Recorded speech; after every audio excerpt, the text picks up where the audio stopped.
Alright, I'm getting some questions about forearms, wrists, carpal tunnel, tendonitis, that sort of stuff. And before I forget, I'm just going to do a quick, I know this was a rough video, but just consider it reality TV. So between your hands and your feet, you have more bones between your hands and your feet than the rest of your body, numbers wise. So it's a pretty complicated system. And if you're feeling pain or carpal tunnel, that doesn't mean just because you're feeling it here, that doesn't mean where it's coming from. You have everything going on down here, all these muscles, you have all these tendons and ligaments that are pulling on all these bones that got to be aligned for the nerves to be able to go through. You have a carpal tunnel that the carpal nerve goes through, and if that tunnel gets out of alignment, the nerve gets impinged, and then you get carpal tunnel. It can be realigned, and in my experience, I had really bad carpal tunnel. One visit to a doctor that knew what he was doing, released all these muscles, got it back in alignment, and I had relief immediately. I had to go a few more visits to get it to calm down, but I had immediate relief. So tendonitis, carpal tunnel usually result of repetitive injuries, or repetitive motion, doing the same thing over and over and over again, and creating muscular imbalances. Typing, rock climbing, powerlifting, where you're grabbing that bar, we're always in flexion. We're always using the flexion. We're not using extension. All right, so we create an imbalance. So there's a few things that can help. You can take a rubber band, put it on your fingers to create some resistance, and open your hand up against that rubber band. You will be amazed at how weak you are doing that. They make specific tools and rubber bands for this. You can go to the doctor and spend a large chunk of money to either use theirs or to buy one from them, or you can just put a household rubber band on there, try it for a few days or a few weeks, and see if that works for you before you go spending that money. The next thing you can do is just do stuff on your fingertips when you're working out to build up to it when you're able to, but that you need to build up to that.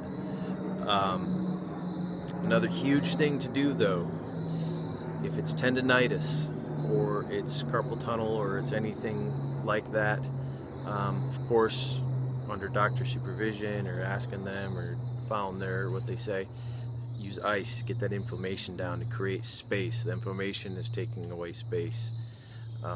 So putting ice directly on your hand or wrist, you don't last long. It gets painful pretty quickly. Put it down here on these muscles. Get these muscles to calm down, and that'll relieve the tension that they're pulling down on these. Okay. The other thing, massage these muscles. And if both your hands are bothering you, what you can do is you can lay one arm on a firm surface, dig your elbow in with the other arm, and just use your body weight. Or if you really want to get down and dirty, get on the ground and put your knee into your forearm. Have a friend take a rolling pin up and down your arm. Take a ball and go crossways and lengthwise. Try to get in between these two bones on the back side of your wrist. Remember, you got muscles that rotate as well as flexion and extension, and you have side to side as well. So there's all these little areas you can just dig around in there, and if you can get those muscles to release, you might get rid of this tension in here. Heat and cold can work. If it's inflammation that's bothering you and you put heat to it, you can make things worse. So it's safer to always try ice first, because as far as I know, ice can't do damage to you like heat can. Putting heat to my spine is what caused me to be paralyzed. So if I had just iced first, I wouldn't have had that problem. So try massaging these muscles, try putting ice on these muscles, try putting a little heat on these. And another thing you can do, if you're constantly gripping and using your hands and it's constantly irritating this, take some first aid tape, or I call it grip tape. You can get it at Walmart, you can get it at any grocery store in the first aid section. It's about 1.25 inches, 1.5 inches wide. Bend your elbow, put your fingers right here. that space, I don't know how to make you be able to see it the best in there, from the crease in your elbow, 2 fingers wide, right here, put that tape. Put it on your forearm with your forearm relaxed. Don't put it on tight. Just don't put any gap.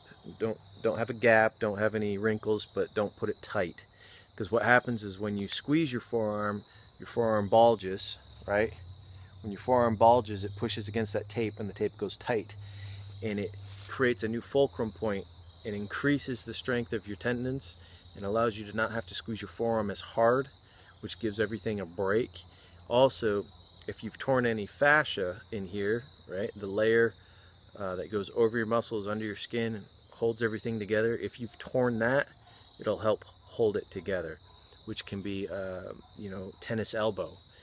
So that tape can help with multiple instances, and for me it helped a lot. So after I went to that doctor I mentioned earlier, he taught me how to do that. I taped that, and I left that tape on until I absolutely had to change it, and then I would take it off, clean everything, put new tape on, and I did that for weeks until this all healed. And it made a huge difference. I hardly ever have a problem with my hands anymore unless I forget to keep the muscular balance by doing extension exercises. So hope that helps you guys. Hope you could hear everything okay, and give me some feedback. Let me know.